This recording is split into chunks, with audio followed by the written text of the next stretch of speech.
a todos. Boa tarde.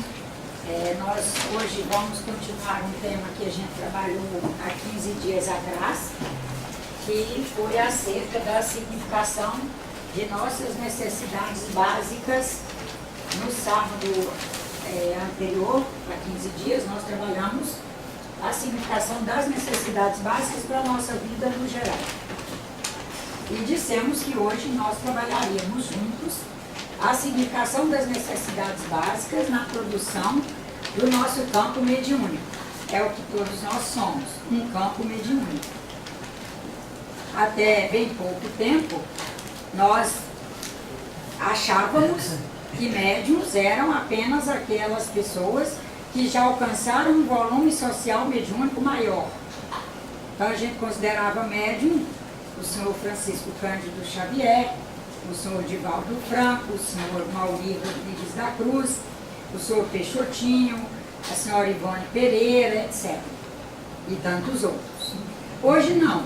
Hoje já sabemos que todos somos médiuns, e na verdade há a imanência do Pai em toda a sua obra, toda a obra feita pelo Pai, que é Deus, media no cosmos alguma situação. E médium é isso, é aquele ser que é capaz de mediar algo. Então daí nós percebemos que já nem precisa ser um ser animado no sentido já desse movimento e dessa psicomotricidade toda nossa. Nós já percebemos que a chuva media o fornecimento de água tão essencial à nossa vida. O sol media o fornecimento de energia para os sistemas vivos aqui na Terra. O vento media a limpeza do ar. E aí, se nós formos andando na escala evolutiva, nós vamos ver que cada irmão nosso, mesmo aqueles que nós fazemos até repugnância, com certeza media alguma situação necessária ao planeta. Nós fazemos repugnância aos ratos. Vamos descobrir, quem sabe a qualquer hora, qual é a maior significação dele. É verdade ou não? Nós ainda não alcançamos, mas estamos prestes. Né? Quem sabe ainda não tenhamos alcançado a grande significação das baratas. Não podemos ver uma na rua, nem longe da nossa casa, ainda quer pisar em cima e esmagar a bichinha. Quando deveríamos saber que é uma criatura divina, que está ali passando, que é nossa irmã, que divide espaço conosco e que com certeza media algo necessário no planeta. Ainda não alcançamos, vamos alcançar. As galinhas da importância delas. E os lábios são experientes no laboratório, né? Inclusive. Aí, bom, até bem pouco tempo também, nós íamos à casa espírita para falar com os espíritos ou para, pelo menos, falar com um médium que dissesse que falava com os espíritos. Hoje nós vamos à casa espírita falar da vida, aprender sobre a vida, juntos construirmos melhores posicionamentos diante da vida, porque nós já sabemos que todos somos médicos e que comunicamos com os nossos no nosso possível e que essa comunicação sim é real. E quem sabe, na grande maioria das vezes, as que nós fazíamos através de irmãos nossos, que nós classificávamos como credores da nossa fé, de que ele realmente falava com os nossos desencarnados, quem sabe nem todos faziam essa competência toda, porque nem todos eram videntes, aqueles que procuramos, até mesmo porque era um momento da humanidade que não tinha ainda alcançado, através da ciência, a questão das formas holográficas. Então, nós carregamos as formas holográficas de nossos queridos, especialmente os que estiveram mais próximos de nós, carregamos com muito mais peso, e basta que alguém seja capaz de ver forma holográfica que ele vai ver com riqueza de detalhes aquelas pessoas conosco, em nós ali, e se esse médium não for alguém que já alcançou o conhecimento de que ver a forma de um espírito que passou pela Terra, que conviveu conosco, que conviveu no espaço, ver a forma dele, não significa que está vendo o espírito. Podemos estar vendo o holograma que essa pessoa deixou ali e que está ali seguindo a lei do nosso querido Lavoisier, que é de que nada se perde e tudo se transforma, e aquele holograma está ali para ao longo de bilhões de anos se transformar. Até que fluam os bilhões de anos para ele se transformar, aqueles que trazem habilidade para ver forma holográfica estarão vendo. E que aqueles que veem forma holográfica e que não conhecem de holografia e de evidência, pensarão que está vendo espírito. E até falarão, descreverão para nós como se o espírito ali estivesse. Mas na verdade não é o espírito. Mas nós estamos aqui juntos aprendendo sobre tudo isso, para irmos clareando as coisas, abrindo as cortinas e alcançando nossos horizontes possíveis. Até bem pouco tempo também, nós todos, quem sabe, buscássemos avidamente falar com os nossos, mesmo não tendo tanta competência assim para ouvir verdades expressas. E não trazendo essa competência toda, nós até ficávamos felizes com o que ouvíamos, porque o que ouvíamos, na maioria das vezes, não eram as verdades expressas. Eram almofadas que até nos deixavam em situações confortáveis. No momento, os espíritos estão trabalhando conosco no sentido de nos orientar acerca da faculdade mediúnica. Já nos colocaram que todos são médiuns. Ótimo. Agora o que eles estão fazendo? Nos esclarecer sobre faculdade mediúnica, processo mediúnico, campo mediúnico. Para que nós, cada um, de posse de um conhecimento maior acerca dessas questões tão importantes, a faculdade mediúnica, no caso, é acerca dessa propriedade, possamos lidar bem com ela. E daí, na última aula, o irmão Antônio Brimo trabalhou eu não diria que é um item, né? Este assunto, que é extremamente desdobrável. Nós vamos olhar por um ângulo, já que o nosso tempo é curto, mas ele se desdobra em muitos. Com muita fé em Deus aí, cada irmão vai se desdobrar, vai desdobrar o assunto na medida do seu possível, e qualquer coisa nós estamos aqui para continuarmos depois. Vou ler uns trechos da aula que a gente transcreveu, tal qual a linguagem dele. A linguagem dele às vezes fica mais, é uma linguagem mais ligeira. Aqueles que estão aqui hoje pela primeira vez, ou já vieram poucas vezes, não se preocupem, vou fazer a leitura e vamos trabalhar e tudo vai ficar claro. Ele começa primeiro falando sobre a doutrina espírita, para a gente se situar de que estamos trabalhando essas questões no enfoque da doutrina espírita. A doutrina espírita é vetor que integra a vida à vida.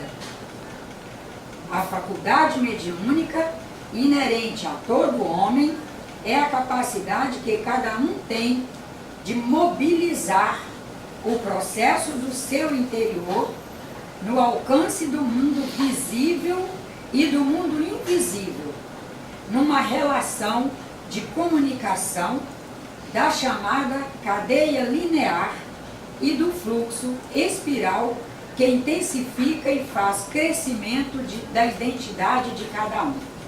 Então vamos lá, o que ele quer dizer nesse tal de, numa relação de comunicação da chamada cadeia linear e do fluxo espiral. Como eu disse, desdobra em muitos focos, nós vamos abraçar um. Uma comunicação linear, por exemplo, a Nájila todos os dias acorda 5h30 da manhã, faz 20 minutos de exercício da psiconeuroimunologia, faz depois uns minutos mais de prece, de meditação, vai para a cozinha, faz o café, lá, primeiro lava a folha, bate no liquidificador, bebe o sucão de folha, faz o café, prepara o almoço, carrega sua marmita para a escola, para o trabalho. Todos os dias ela faz uma linha de raciocínio linear. Na linha do tempo, ela vai pensando tudo isso. Está lá lavando folha, batendo o sucão, pensando no que tem que chegar no trabalho e resolver, linear.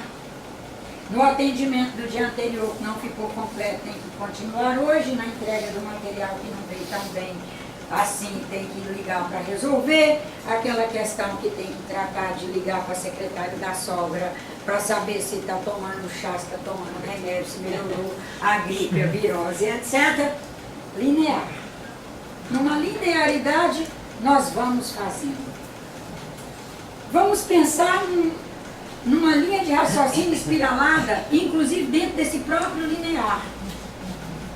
Até para não parecer que um pensamento espiral tem que ser algo muito importante, muito acima, muito especial. Não, dentro do linear nós podemos espiralar.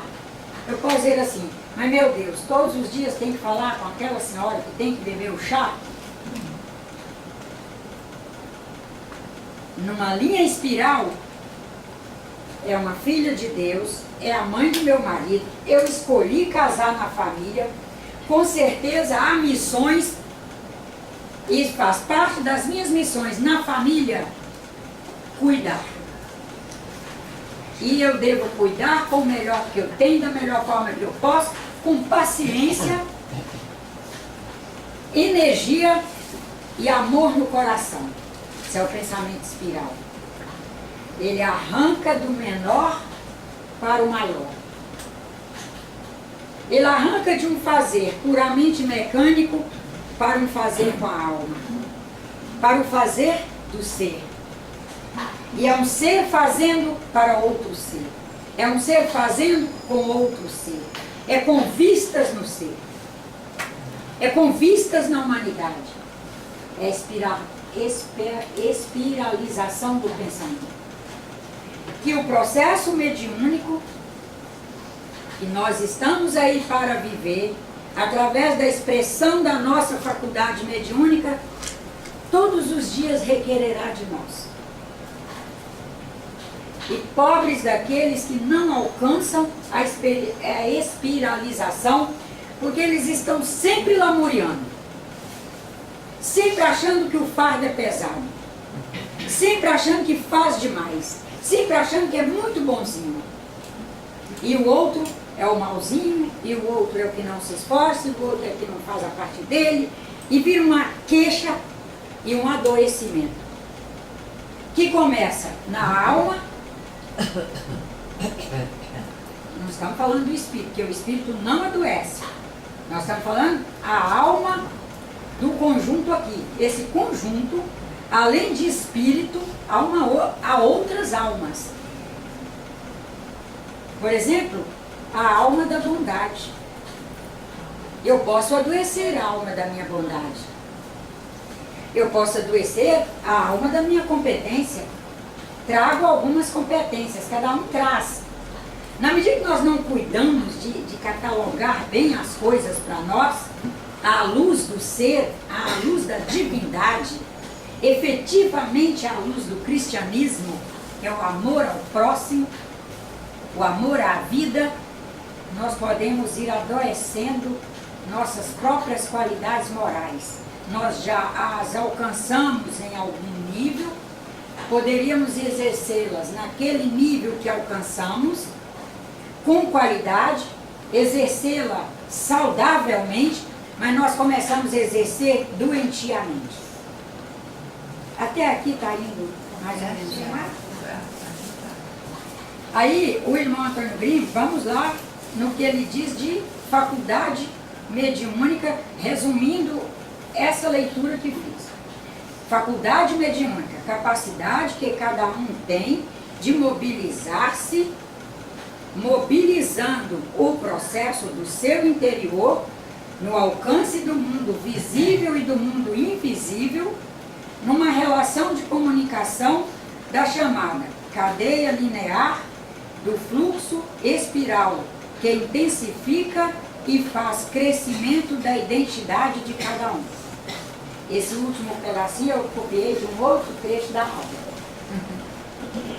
Agora, já que nós trazemos uma faculdade mediúnica e toda faculdade nos permite viver processos, a faculdade mediúnica nos permite viver processo mediúnico, que como ele conceitua processo mediúnico.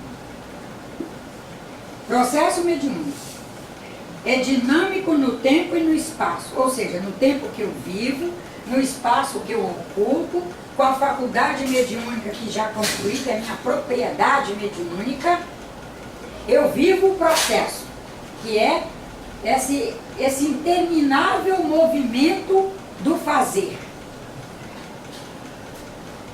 Processo mediúnico, dinâmico no tempo e no espaço, veicula frequencialmente na dimensão crítica dos dois polos que se encontram formando o biparticulado, que é eu e meu amigo espiritual, meu orientador espiritual, meu companheiro de trabalho, com toda a nossa rede de espíritos afinizados com nossas ideias e trabalhos, e que vai criando harmonia no campo elétrico, compondo o momento magnético, ajustando a ordem, alcançando assim, pela própria consciência de necessidade, a produção mediúnica, sempre numa variabilidade, pois fala a linguagem da diversidade. Ele está dizendo que o processo mediúnico é dinâmico no tempo e no espaço, porque em cada lugar que nós estivermos, vai nos permitir escolhas diferentes. Essas escolhas diferentes vão nos permitir exercícios diferentes, vão nos permitir produtos diferentes, e daí que vem aquele antigo e sempre novo, aquela antiga e sempre nova orientação de todos os mais sábios do que nós quando estavam conosco, quando estão, de nos pedir para verificar os lugares que frequentamos e pessoas com quem nos atrelamos. Aí a casa espírita já acrescenta, além do lugar, das pessoas, do campo das ideias com quem nós nos atrelamos. Porque se antes nós pensávamos que faculdade mediúnica vinha pronto, que o médium já chegava pronto, que ele trazia a sua propriedade mediúnica e que ele ia exercer e que nós íamos receber os benefícios ou os castigos da mediunidade de alguém, o que os espíritos colocam hoje é: cada um determina o seu campo mediúnico com o conjunto de situações, de coisas e de produtos que utiliza. Portanto, cada um vai construindo, através da sua usinagem interior e sua usinagem material, que são as células usinando, cada um produz o seu campo elétrico, o seu momento magnético, que vai permitir com que nós sintonizemos com A, com B ou com C ou com D, e esse campo elétrico, com esse momento magnético, vão nos permitir fazer ordens novas na nossa vida. Sendo que a ordem nova pode ser extremamente feliz, ser uma ordem que conspurca para a nossa felicidade presente e futura, mas também nós podemos, por descuido, abraçar companhias, seja da alimentação, seja dos hábitos de vida, ligado à alimentação, água, sol, caminhada, exercício, etc. Até a prece, convívio com pessoas, diálogos, leituras, estudos, etc. Nós podemos fazer escolhas que vão compor um campo mediúnico que nos joga para a felicidade, como nós podemos produzir um campo mediúnico que nos joga para a infelicidade.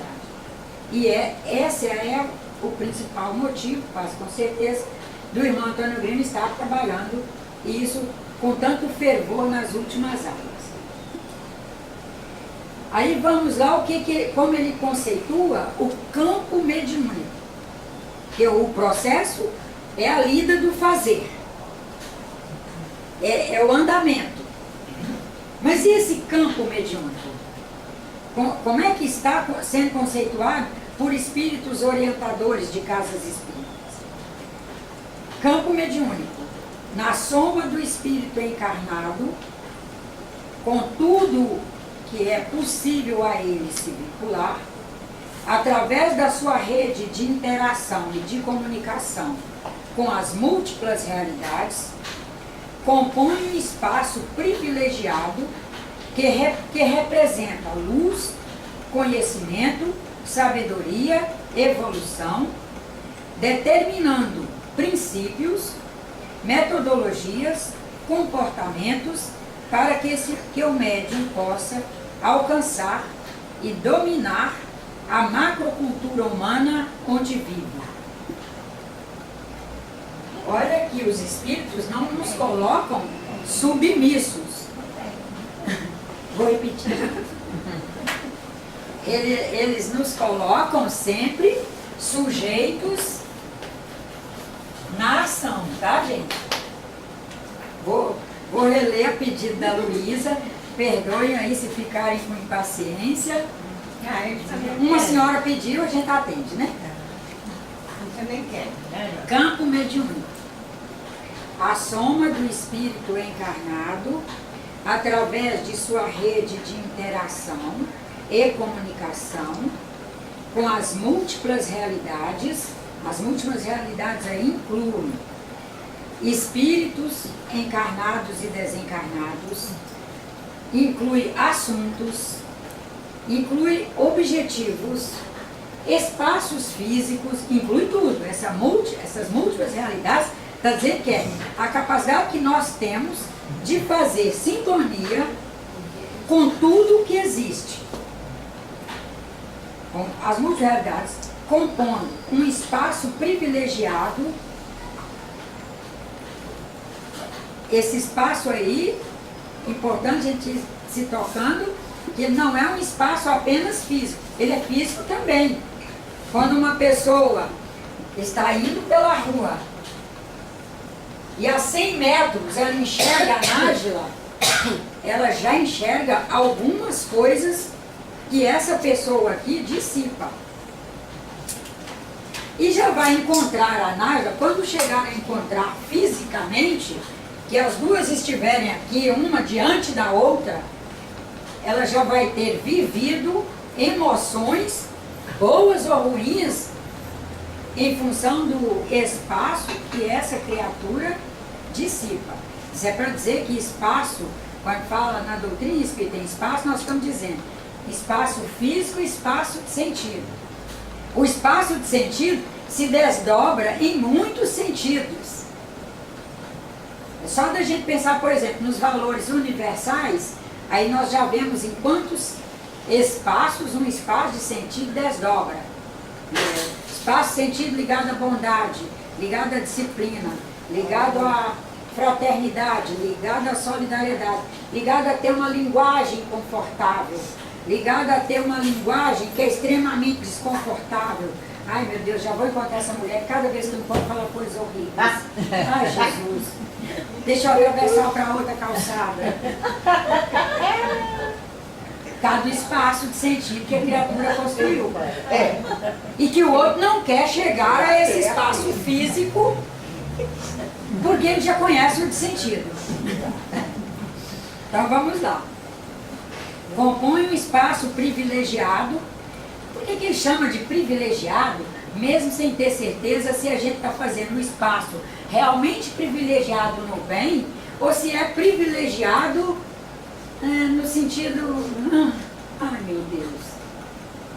Por que ele chama de privilegiado?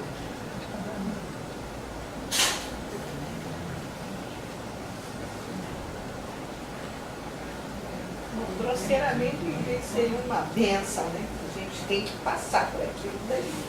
É um aprendizado. E sobretudo porque é um espaço que é construído com o máximo que a pessoa tem. É o que ela pode fazer, é o que ela pôde construir. É o privilégio que ela tem de fazer é aquele. Que já é um privilégio. Porque se nós olharmos que o campo mediúnico é construído à custa da soma das dinâmicas, que envolvem, em primeira mão, o espírito, seu perispírito e o conjunto celular.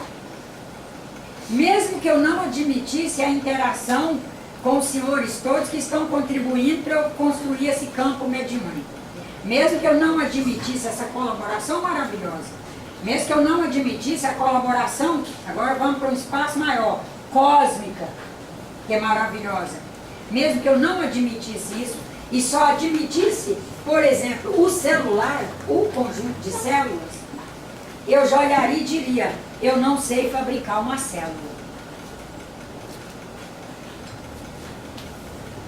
Mas de posse delas, sou capaz, segundo o irmão Antônio Brito, de produzir um campo mediúnico à custa da interação e do trabalho delas junto com o espírito e perispírito. Só de eu não saber fabricá-las, não saber manipulá-las e haver uma ordem cósmica na qual elas se inserem e produzem o tempo todo energia para que esteja aqui um campo ativamente funcionando ininterruptamente, já é um privilégio. Então vamos ler aqui. Compondo um espaço privilegiado que representa luz, conhecimento, sabedoria, evolução, determinando princípios, metodologias, comportamentos para que o médium possa alcançar e dominar a macrocultura humana. Esse dominar, ele está falando de dominação dentro da visão materialista, ou ele está usando a palavra no sentido de domínio, mas que não é de dominar num sentido materialista, egoísta, não é nada disso, sou capaz de trazer um conhecimento com o qual eu faço algum domínio na preparação de arroz para minha família comer. Há um domínio de conhecimento. Agora vamos para uma coisa mais espiritualizada. Trago um nível de experiência e de sínteses de vida que me permite, muito especialmente quando entro em sufoco, logo me dirigir a Deus, e mesmo que não for uma pessoa de prece, solicita algum nível de ajuda. Ou seja, ele mesmo não tendo abraçado religião, mesmo não tendo abraçado nenhuma denominação no sentido de ser filósofo, etc., ele já faz algum domínio no sentido de uma inteligência superior, de uma ordem cósmica superior, à qual ele pode recorrer para se iluminar e resolver o que ele tem que resolver. Acredito que ele usou a palavra domínio nesse sentido. Dos domínios que nós, ao chegar a essa condição bípede, já somos capazes de trazer naturalmente em nós. E muito especialmente que se expressam nos momentos em que nós nos sentimos em apuro, mas queremos acertar. Mas para isso nós temos que querer acertar. Agora vamos, feitas essas considerações preliminares, vamos aqui para a nossa temática. A significação de nossas necessidades básicas na produção do nosso campo mediúnico. E especialmente porque queremos tanto trabalhar esse tema, tão logo o irmão Antônio Gringo foi trazendo. Percebemos que nós ainda somos herdeiros de uma cultura anterior, que foi agora no século XX, de que o corpo é descartável e que nós devemos priorizar o espírito. E nessa de corpo descartável, nessa cultura de corpo ser descartável, nós chegamos ao descaso que chegamos. E agora ele já avançou. Ele avançou para a farmácia, para o laboratório que produz produtos farmacêuticos, ele avançou para a escola de medicina, ele avançou para dentro dos hospitais, ele avançou para dentro das casas. E essa cultura, com muita fé em Deus, nós não vamos alimentar.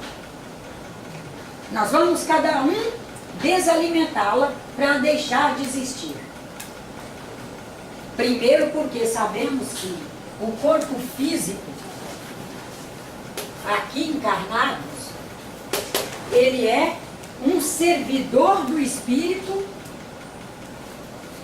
que está aqui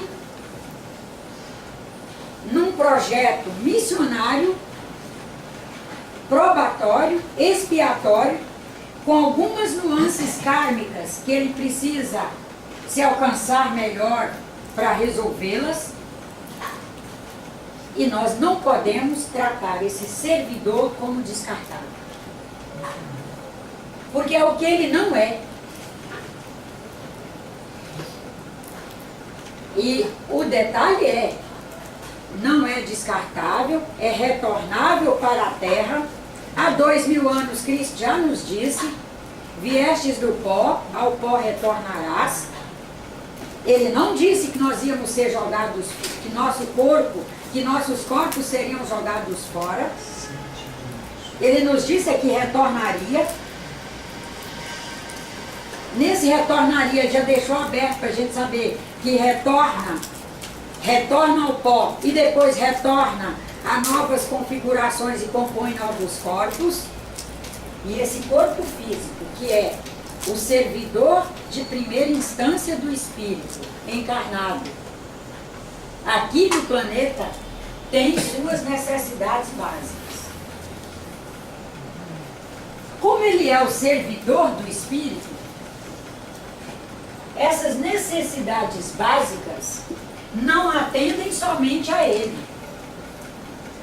Elas atendem a ele e ao espírito.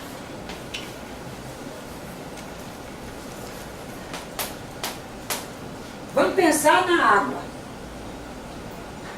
Vamos encher um copo d'água, vamos tomar, porque sabemos do nosso dever de tomar 8 copos de água ao dia. Independente de ter sede, não ter sede, é 8 copos e vamos lá para o meu, suponhamos, 6º copo. Quais são os valores espirituais que estão envolvidos nessa simples ingestão de um copo d'água, de 8 copos d'água? Vamos pensar em valores do espírito, porque nós, espíritas, todos sabemos que estamos aqui para aprender, superar, evoluir. Purificação? Limpeza, purificação? Sim, mas antes de limpeza, vamos pensar nessa água em matéria de comportamentos do espírito. Quais os comportamentos que um espírito encarnado aperfeiçoa no seu exercício de beber 8 copos de água ao dia? Vamos pensar, vamos aí. Disciplina, alguém falou ali.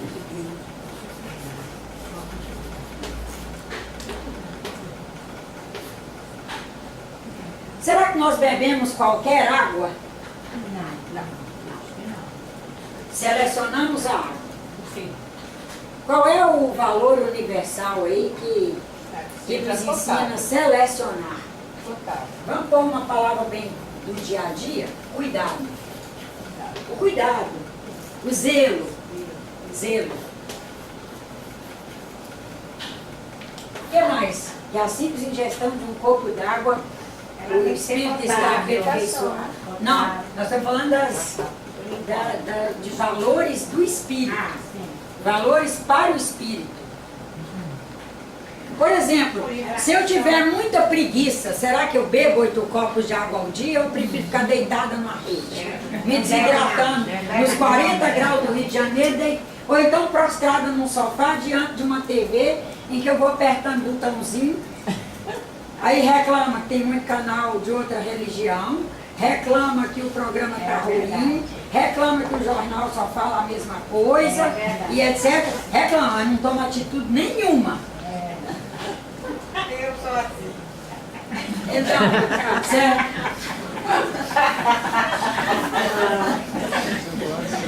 Será que para tomar esses copos d'água, nós não temos que...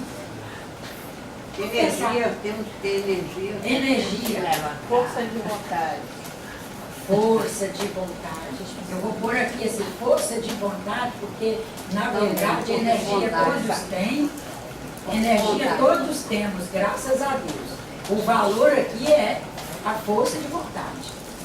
Força de vontade. Determinação, né? Determinação. Coragem.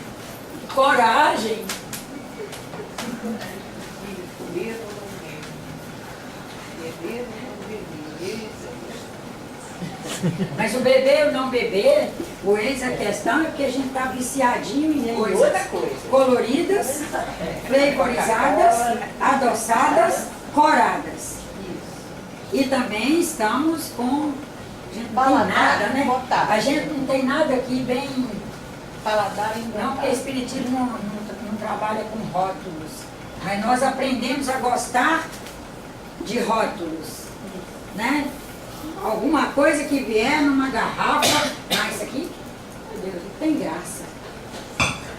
Garrafa d'água da geladeira, mas se alguém tiver levado uma garrafa comprada não sei aonde, com um letreirão, que esse rapaz, mestre em design gráfico, cobrou lá não sei quantos mil daquela empresa e fez e foi aprovado de tão lindo que era, mesmo eles tendo cobrado caro, aprovaram e pagaram, porque sabiam que teria um bom retorno. Ia aliciar muita gente pelos olhos.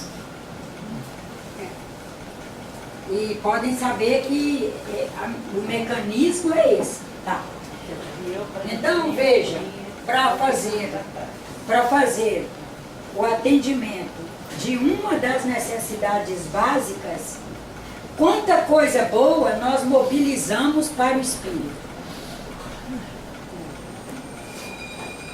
Aí vai nos permitindo ver o quanto devemos buscar ter de início a boa vontade com a nossa saúde, para adotarmos hábitos que efetivamente sejam saudáveis. Já sabendo que não estamos com eles atendendo apenas o corpo. Estamos atendendo o corpo e o espírito. Estamos marcando positivamente o nosso passo evolutivo. É questão de evolução do espírito. Porque evoluir, todos nós estamos evoluindo. Não há não evolução. Nós não temos como parar. Porque nesse universo das múltiplas realidades aí, nós somos uma das realidades que estamos ali em comunhão com as demais. Nós estamos integrados. É uma máquina e nós estamos dentro. Agora, esse rapaz pode evoluir anos-luz à minha frente, em ritmo evolutivo. Ele pode adotar a prática de não gastar tempo falando da vida alheia, que é da geração dele. Não gasta o tempo falando de vida alheia. Ele pode não gastar tempo vendo os canais que eu vejo, priorizar os dele. Ele pode não gastar tempo trocando sapatos a toda hora. Para ir ali tem que ter um par de sapato, para ir ali tem que ter outro, para ir ali tem que ter outro. Ele pode não gastar tempo escovando os dentes tantas vezes ao dia, porque ele escolhe comer como ele escolhe, atender bem as necessidades básicas dele. Ele pode escolher comer nas horas certas, alimentos que ele já sabe que alimenta, e daí ele fica satisfeito. E ele almoça, escova seus dentes, e dali ele fica com os dentes limpos 2 horas e meia, 3 horas, vai lá na cozinha, faz um lanche, se satisfaz, escova os dentes, passa mais 3, 4 horas, ele não tem que ficar o tempo todo preocupado se o dente está sujo, se o dente está limpo. O dente está limpo. E ele está fazendo outra coisa. Ele está atendendo uma outra necessidade básica. Suponhamos que seja de aperfeiçoar, que seja estudar uma área que ele tem dificuldades e que, por outro lado, ele gosta. E é uma necessidade básica. Aprender, na visão espírita, o espírito aqui, ele traz um cognoscional, um afetivo, um psicomotor e um conativo. São 4 parâmetros que acompanham um espírito encarnado. Eles devem ser atendidos através de quê? Das necessidades básicas. Todos eles alcançam diretamente o espírito e o corpo físico. Aí nós já percebemos que hoje não dá mais para trabalhar a dicotomia de corpo físico e espírito separados. Não dá para fazer a dicotomia mais. Não dá para separar. Enquanto encarnados somos um espírito e um corpo. Um espírito que traz seu perispírito, que quando desencarnar levará seu perispírito. Desencarnou, vai deixar o corpo. Se resolver que esse corpo só vai ser enterrado daqui 8 dias, porque vai vir um lá da China para ver a defunta, vai ocorrer de alguém chegar aqui, ver o corpo e ver outro, e não é o espírito que está ali, é importante saber disso. Ué,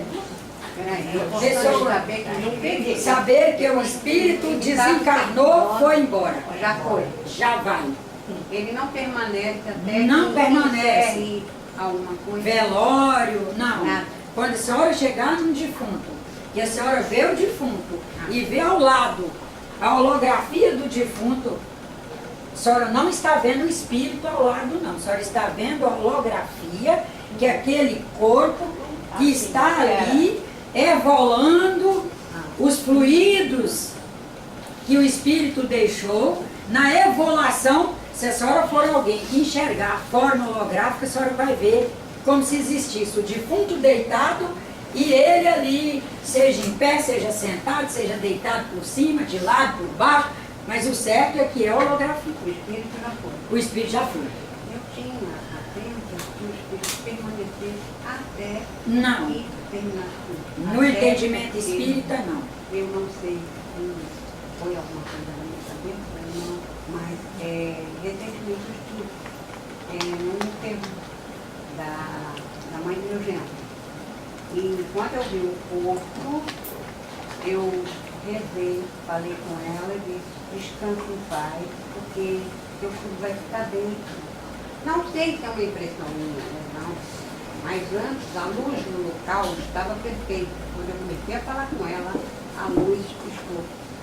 Sim, mas isso aí é mediunidade de efeito físico. É? mediunidade de efeito físico que a senhora, como médium, traz.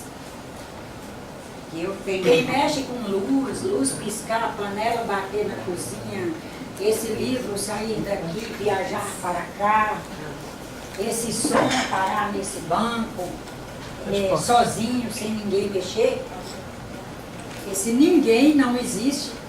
Uma pessoa, seja daquela residência, ou seja nas redondezas, traz mediunidade de efeito físico, mas é um espírito encarnado. Traz mediunidade de efeito físico e faz o movimento. e faz o movimento. Então realmente não é o espírito que parte. Não é o que foi, o que desencarnou. O que desencarnou, primeiro que nos primeiros momentos de um desencarne, faz parte das necessidades básicas daquele espírito fazer o entendimento do desencarne de forma conveniente. Ele está, portanto, sob a tutela e orientação de seus orientadores espirituais. Ele ainda não traz condições de manifestação. Segundo os espíritos, no geral, um espírito não se manifesta em menos de 180 dias de desencarnado. Mas a gente pode ver a forma holográfica deles, que é um assunto que já foi trabalhado aqui, a gente pode trabalhar de novo. Mesmo que esse espírito já viesse se preparando para o desencarne há algum tempo? Depende do nível de evolução dele. Porque eu posso estar preparando para o desencarne por ser médica, suponhamos. Ou vamos pôr minha profissão real, que é farmacêutica. Como farmacêutica, eu posso estar portadora de uma doença, que como farmacêutica eu sei que ela é fatal. Já estou ali dizendo que vai ir onde estão as pastas de documento. Já estou dizendo para a Aninha para não ficar inventando velório caro, não deixar a família pagar caro. Já estou fazendo tudo isso. Mas isso não quer dizer que eu já traga uma habilidade espiritual, ou seja, que eu já seja um campo mediúnico capaz de, recém-desencarnada, já manifestar. Porque são coisas diferentes. Não sei se ficou claro? Sim, mas nada impede também. Nada impede. Nada impede, só a gente não pode colocar como regra. Agora vamos aqui para o nosso tema, que está terminando o tempo. Só mais uma pergunta. E no caso, quando o corpo presente uma coisa, a partir dele, quando é cremado, isso é permitido? Isto A pergunta dela é como o Espiritismo vê a Como cremação. é que vê a cremação? Eu queria entender isso. Faz parte das necessidades básicas da Terra. Quem sabe daqui para diante a cremação ir ficando cada vez mais natural, não obrigatória. Não estou falando de obrigatória, estou falando de natural. Ir ficando cada vez mais natural. Nós todos já estamos aí constituindo conhecimento e aceitabilidade para o processo da cremação. Que não é comum. Mas é ruim Na nossa para o cultura espírito, não é isso comum. ruim para o espírito, o corpo Desde cremado. a orientação dos espíritos é que desde passar 72 horas, que nós não crememos as pessoas com menos de 72 horas de desencarnado. Preparação para que Não é nem a preparação do espírito, não. Quando nós vivemos, você viveu, suponhamos, 90 anos, habitando um conjunto de células. Durante 90 anos você passou orientando o perispírito para ele gerenciar a reprodução celular, e espírito e perispírito foram se pregnando nas células. O espiritismo não vê corpo desespiritualizado mais. Por isso nós não faz mais separação entre corpo e espírito. Então nós somos um conjunto celular espiritualizado. O perispírito, através da orientação do espírito, gerenciou a reprodução de cada célula de cada um de nós e gerencia a sua manutenção, e sua preservação, conservação e tudo. Quando esse espírito se desvincula deste conjunto, ficam residuais perispiríticos nas células. esses residuais vão ser evolados. Eles evolam. Sai Evapora. às 72 horas, Só é depois para de 72 permitir. Eu não gosto muito da palavra só, porque o Espiritismo não trabalha com regras rígidas, não. Até o momento, a orientação dos Espíritos é que, Provavelmente. do ponto de vista deles, nós deveríamos deixar 72 horas para permitir uma evolução mais adequada dos residuais perispiríticos das células e cremar apenas as células. Não cremar residuais perispiríticos, onde estão registrados eventos, situações, memórias, questões, e que na evolução esse conjunto de registros se combina, graças a Deus, aí na noosfera, inclusive retornando ao perispírito daquele espírito e recompondo ali. Não é que vai sair para ficar solto aí no ar também, não. Vai por afinidade, por afinidade vai voltar. Eu agora só vou precisar concluir, depois eu posso marcar um atendimento para a senhora, para te explicar melhor, por causa do conteúdo. Tá bem? Tá. Então vamos lá. Cada atendimento de necessidade básica, nós atendemos necessidades básicas do espírito. Vamos fazer agora o raciocínio contrário. Cada atendimento de uma necessidade artificial, às vezes até ilegal, às vezes até imoral. Moral para nós espíritas é defesa da vida, tá? Tudo que não for defesa da vida, não for favorável à preservação em alto estilo da vida, para nós é imoral. Não é moral. Vamos dizer, não é moral. Tá? Quando nós resolvemos atender, criar necessidades artificiais, atender necessidades artificiais, às vezes ilegais, às vezes amorais, qual é o conjunto de atendimentos que levamos para o espírito? Necessidade básica? Não, nós estamos falando agora das necessidades artificiais. Por exemplo, a luxúria. A Nájila abraçou a luxúria. Resolveu fazer adesão. Nájila fez adesão à luxúria, trouxe a luxúria para fazer adesão a ela. Quais são os alimentos que eu levo para o espírito com essa minha decisão? Vício, vaidade. Vício, vaidade, aí alimenta a cadeia da ignorância, alimenta a cadeia da perversão, do egoísmo. Agora vamos para um outro ponto. Todos nós somos espíritos aprendizes, não somos perfeitos. Também não somos imaturos a ponto de não trazer registros e muitos de todos os valores e desvalores. Porque a gente veio lá da partícula simples e ignorante e fomos caminhando. E fomos caminhando, produzindo e registrando.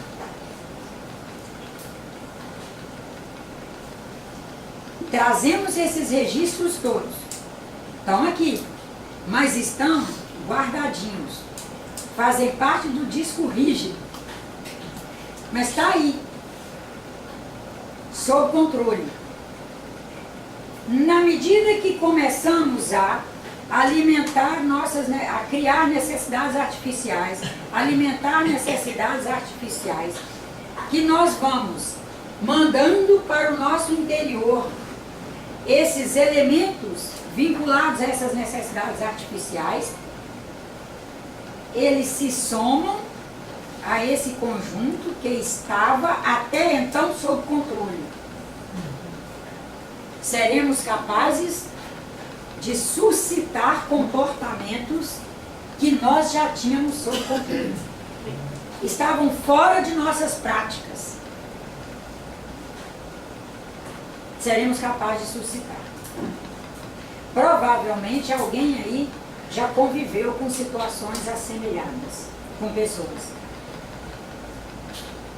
Que de passo em passo começou com um elemento que a pessoa não soube administrar, não conseguiu ter humildade para escutar nossos aconselhamentos, orientações, choros e lágrimas e pedidos, que essas alturas a gente vai ali. Mas é a escolha, a pessoa é adulta. Hã? Apertou o play e foi. Apertou o play e foi. E nós vamos ter o cuidado do play. Esse é que é o problema, não disparar. Porque os registros nós trazemos e os espíritos trabalham como disparadores. Está bem dentro do que você colocou, irmão, do play.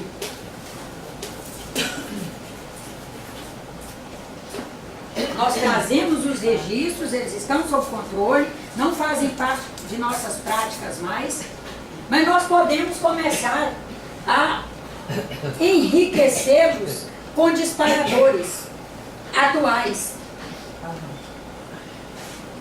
E esses disparadores fazer com que nós percamos o controle. E nós ainda temos um outro elemento que precisamos ter cuidado, porque nas necessidades básicas, nós estamos tratando aqui as básicas necessárias, as básicas saudáveis. Nos descontroles, como disse a irmã, no aperto do play, ao disparar o play no nocivo, nós somos capazes de aquilo passar a ser necessidade. Por exemplo, o álcool passar a ser necessidade. Dependência química. O fumo, a droga, as drogas lícitas.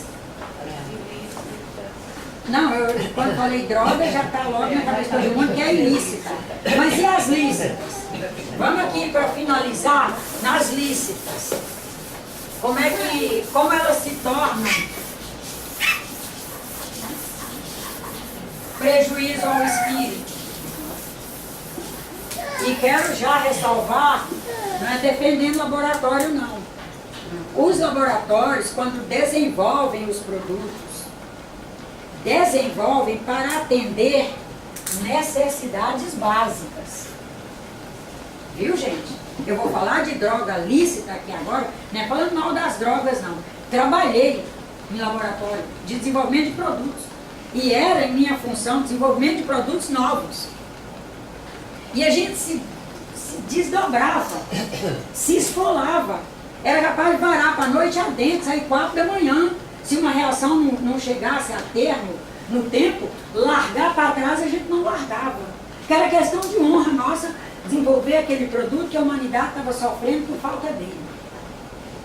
Só que, uma vez que tem aquele produto para necessidade básica, a Nájila, que não quer viver o luto da mãe,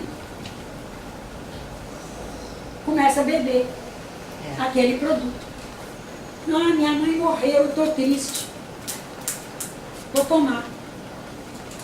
Ah, o Evaí não fala que me ama mais. Vou tomar. Não é não, Eugênio? Aninha, minha melhor amiga, falou mal da Célia para mim. Falou mal de mim para a Célia. Me senti traída por 2 amigas. Aí passa um dia sem dormir, porque não sabe ver que está na terra, que é assim mesmo. Passa 2, passa 3, aí se enfraquece, fica mal. Não faz uma caminhada para despejar um bocado de serotonina no organismo. Beber 8, aí passa para 12 copos de água. E comer verde, comer fruta e ler bons livros, e ler mensagens boas para sair daquilo logo. E não tem cuidado de sair logo. Vai virar necessidade básica tomar aquela droga que na verdade foi feita para irmãos nossos que reencarnam trazendo disfunções às vezes neurológicas, ou irmãos nossos que até reencarnam com tudo bem, mas por algum percalço no caminho aí, passa a sofrer uma disfunção. E aí necessita daquelas drogas. Mas não é para nós, elas não são para luto, elas não são porque ficou desempregada, elas não são porque o marido não fala mais que ama, nem porque o marido arranjou outra, nem porque o filho casou com quem a gente não gosta, porque a filha descasou de quem a gente gosta para viver com quem a gente não gosta. Elas não são para nada disso, gente. Isso aí nós temos que buscar resolução nos amigos, no centro espírita, na casa da religião que a pessoa escolher, buscar uma caminhada, uma leitura, fazer um curso, fazer os níveis de resolução na dinâmica daqui, sem precisar dessas drogas, para que elas não venham, agora voltando aqui que o assunto é o espírito, para que elas não venham se tornar uma necessidade básica que vai influenciar negativamente na produção do nosso campo mediúnico. Porque quando nós estamos entorpecidos por elas, nossa produção de energia, nossa usinagem se altera, a comunicação entre células se altera, a informação dos neurônios entre si e entre células, que é a grande função dos neurônios, se altera. Daí nós produzimos um campo elétrico diferente, nós produzimos um momento magnético, nosso magnetismo fica alteradíssimo, a nossa ordem social fica não sendo a nossa. Eu me ressinto do tempo ser pouco, achar que não ficou bem colocado, mas com muita fé em Deus, os irmãos vão, cada um do seu jeitinho, fazendo o seu melhor entendimento. Porque o objetivo é pensarmos melhor nossos hábitos, para usinarmos bem nossa energia. E esses hábitos envolvem desde o atendimento de água, de alimentação, de oxigênio, de som, de caminhada, de alongamento, de qualidade do quarto de dormir, ter um quarto sem TV, sem celular, sem computador. Se não quiser mesmo tirar essas ferramentas de dentro do quarto, deixe elas no quarto, carrega um colchãozinho, durma na sala. E de manhã leva o colchãozinho de volta e enfia num cantinho lá, debaixo da cama. Eu estava errado. Mas que... Hã? Você sabe que eu estava errado. E o povo diz que eu sou maluco, que eu não tenho computador, não tenho celular, a televisão quebrou, não comprei outra. Já pode É questão de gosto. Mas não somos contra quem tem. Nós só sabemos é que não é positiva à saúde e a essa conjuntura espírito, perispírito, corpo físico, e essa maravilha que é usinar campo elétrico, momento magnético, para compor nossas órgãos todos os instantes, que não é saudável mergulharmos o nosso sono nessas ondas eletromagnéticas da TV, do computador e do celular, porque elas não são compatíveis com o nosso projeto ao dormir, que é um projeto de fazer reciclagem. É o encontro conosco, o encontro com os nossos orientadores, instrutores, amigos, familiares espirituais, nossa família espiritual, o projeto, a intenção e toda a dinâmica do ato de dormir envolve o corpo se reciclar, o espírito poder se descuidar, não é descuidar no sentido de largar para lá, mas é menos preocupação com o corpo para fazer vínculos e encontros, diálogos e aprendizados e troca de ideias com seus orientadores espirituais. E que isso não fica saudável quando estamos num quarto infestado das ondas desses equipamentos.